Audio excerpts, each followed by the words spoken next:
Hello friend, welcome to summer classes. आज का topic होने जा रहा है हमारा बेसिक शिक्षा की अवधारणाएं और बेसिक शिक्षा के महत्व। तो बीएड फर्स्ट सेमेस्टर वाला को वेरी इंपॉर्टेंट है। सेकेंड पेपर में ये 4 नंबर के क्वेश्चन पूछे जाते हैं। तो चलिए शुरू करते हैं। बुनियादी शिक्षा या फिर बेसिक शिक्षा, ये दोनों में से कोई भी क्वेश्चन आपसे पूछे तो सेम ही उत्तर आपको देना है, ठीक है। ऐसी शिक्षा जो किसी बच्चे के शारीरिक, मानसिक, नैतिक, सामाजिक और आध्यात्मिक विकास को बढ़ावा दे, उसे हम बुनियादी शिक्षा कहते हैं। यह शिक्षा बच्चे को बुनियादी ज़रूरतों यानी कि बेसिक ज़रूरतों को जोड़ती है और साथ-साथ बच्चों का भविष्य जो है उसको भी सँवारने का काम करती है बेसिक शिक्षा, ठीक है। उसकी प्रवृत्ति को, उसकी संभावनाओं को, उनके विचारों को जोड़ने का जो काम है वो क्या करती है हमारी बेसिक शिक्षा।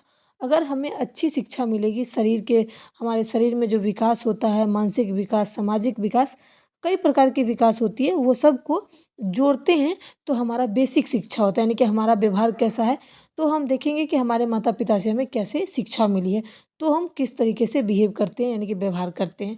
तो वो सब हमारी बेसिक शिक्षा है यानी कि बुनियादी शिक्षा। बेसिक शिक्षा यानी कि बुनियादी शिक्षा की कुछ खास बातें, जैसे कि बुनियादी शिक्षा की अवधारणाएं सबसे पहले महात्मा गांधी जी ने दी थी। यानी कि शिक्षा की जो अवधारणाएं किसने शुरू करी थी, तो महात्मा गांधी ने।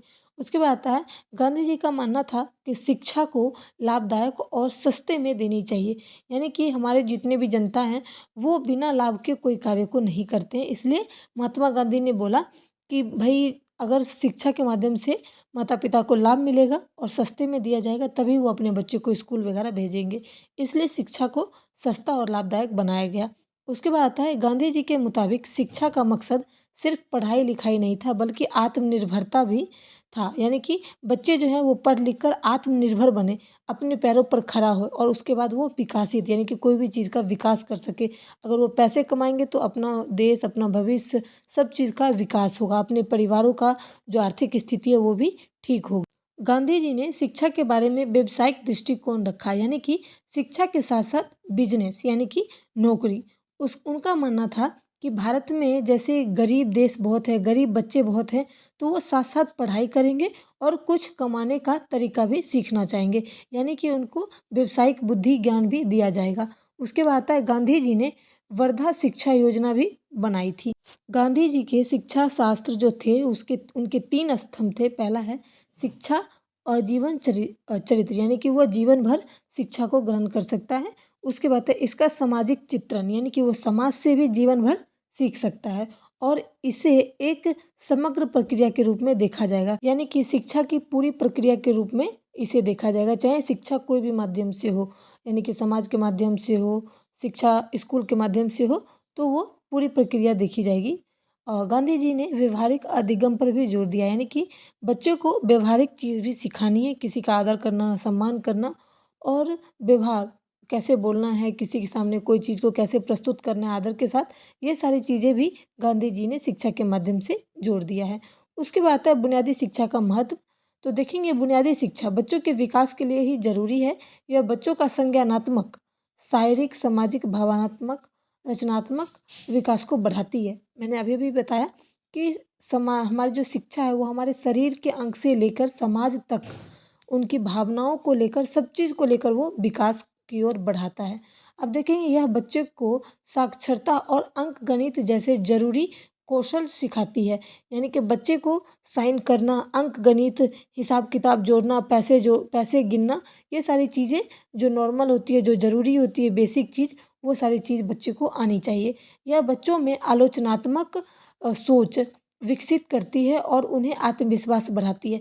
आलोचनात्मक यानी कि हमारे निर्णय लेने की क्षमता, आत्मविश्वास यानी कि अपने ऊपर विश्वास को बढ़ाए रखना, ये सब शिक्षा के माध्यम से ही संभव हो पाएगा। यह बच्चों को पारस्परिक कौशल और भावनात्मक बुद्धिमत्ता विकसित करने में मदद करते हैं। यानी कि जो बच्चे जो हैं वो ज़्यादा भावुक हो जाते हैं तो उन पर कैसे पकड़ बनाना है, उन उस कौशल को विकसित करता है। और बुद्धिमत्ता यानी कि जो बच्चे थोड़ा मंद बुद्धि के होते हैं उन पर भी जो शिक्षा है उनका जोर अच्छे से हो जाता है। उसके बाद है, यह बच्चे को महत्वपूर्ण मूल्य और सामाजिक मानदंडों और नैतिक सिद्धांतों के बारे में सिखाती है। यानी कि पढ़ाई करने के बाद शिक्षा अगर हमारे जीवन में रहेगा तो हम सामाजिक के मापदंड यानी कि मोल भाव, नैतिक सिद्धांत यानी कि जो उनके रूल हैं, नियम नियम हैं, कानून है, उस चीज़ों को हम अच्छे से सीख पाते हैं। उसके बाद है यह बच्चों को सीखने के प्रति प्रेम विकसित करने में मदद करती है। अगर बच्चे के पढ़ाई में मन लग जाए तो वो कोई भी कठिन चीज़ को प्रेम भाव से पढ़ेंगे और अपना मकसद को पूरा करेंगे। यह बच्चे को बेहतर नौकरी के अवसर पाने में मदद मिलती है। अगर बच्चे ने अच्छे से पढ़ाई की है, अच्छी शिक्षा ली है तो उन्हें बेहतर से बेहतर नौकरी भी मिलने का चांस रहता है। वो नौकरी बेहतर से बेहतर नौकरी वो अच्छे से अच्छे कर सकते हैं और प्राइवेट या फिर सरकारी कोई सा भी नौकरी उन्हें मिल जाता है। इससे देश की अर्थव्यवस्था को भी फ़ायदा होता है। यानी कि जो देश की अर्थव्यवस्था है वो गरीबी किस कारण से है? क्योंकि शिक्षा नहीं है। अगर हमारे देश में सभी शिक्षित लोग होंगे तो हमारे देश में नौकरी प्राइवेट, सरकारी और उसके बाद ये क्या कहते हैं बिज़नेस ये कई सारे लोग बिज़नेस भी करेंगे। तो हमारा जो आर्थिक स्थिति है देश का वो भी थोड़ा ठीक हो जाएगा। उसके बाद है गांधी जी ने सबसे पहले बुनियादी शिक्षा की कल्पना की थी। उन्होंने वर्धा शिक्षा की योजना बनाई। उनका मानना था कि शिक्षा के साथ-साथ धन उपार्जन भी करना चाहिए, जिससे लोग आत्मनिर्भर बन सकेंगे और उनसे 2 फ़ायदा होगा। गांधी जी ने जब शिक्षा की बात की थी, तब उन्होंने कल्पना किया था कि शिक्षा के साथ-साथ धन उपार्जन भी, क्योंकि पढ़ाई में जो खर्चा लगेगा उसके लिए धन उपार्जन करना भी बहुत ज़रूरी है और धन कमाने के लिए आत्मनिर्भर बनना ज़रूरी है और ये सब चीज़ पर शिक्षा का ज़्यादा बल दिया गया था। तो ये है हमारी बुनियादी शिक्षा एवं बेसिक शिक्षा। उम्मीद करती हूँ मैंने इस वीडियो को अच्छे से समझाया होगा।